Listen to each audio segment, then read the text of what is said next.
আসসালামু আলাইকুম। চট্টগ্রাম মেডিকেল কলেজের সামনে দাঁড়িয়ে আছি। একটা ডোপ টেস্ট করতে আসছিলাম। একটা বিষয় শেয়ার করতে চাচ্ছি ডোপ টেস্ট বিষয়ে। আসলে ডোপ টেস্ট করতে এসে ডোপ টেস্টটা করে হচ্ছে ওই ড্রাইভিং লাইসেন্স করার জন্য। প্রফেশনাল ড্রাইভিং লাইসেন্স করতে গেলে আপনাকে ডোপ টেস্ট করতে হয়, এটা সবাই আপনারা জানেন।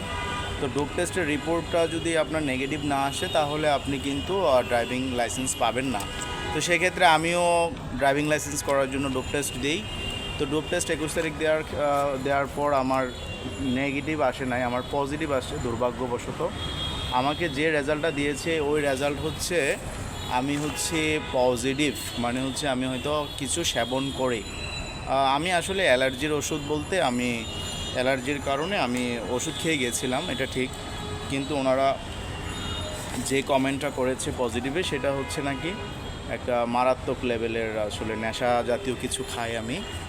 আসলে এগুলো খাই নাই, নিজের ওপর নিজে বিশ্বাস করতে মানে নিজের ওপর নিজের বিশ্বাস হারাই গেছে যে আসলে কি আমি এগুলো কখনো খেয়েছিলাম কি না। তো এই ধরনের উদ্ভট রিপোর্ট দিলে আসলে আমরা হেজিটেশন ফিল করি, নিজের ওপর আত্মবিশ্বাস হারিয়ে যায়, সমাজের কাছে ছোট হই। আমি আমার বিষয়টা একটু আলোচনার জন্য একটা পাশের নার্সের কাছে গিয়েছিলাম যে দেখেন তো আমার তো পজিটিভ আসছে, এটা বিষয়টা কি, আমি তো এইসব কিছু খাইনি, কিছু করিনি।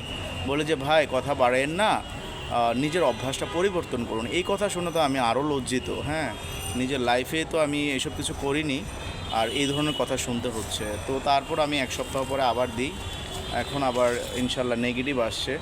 তো আমার উপর একটা কনফিডেন্স ছিল, আমি তো এগুলো কখনো সেবন করিনি, কিছু করিনি। কিন্তু এই ধরনের রেজাল্ট কিন্তু মানুষের মৃত্যুর কারণ হতে পারে, একটা মানুষের আশঙ্কার কারণ হতে পারে, সমাজের কাছে ছোট হওয়ার কারণ হতে পারে। তো আমি চট্টগ্রাম মেডিকেল কলেজের ঊর্ধ্বতন কর্তৃপক্ষের কাছে আবেদন করব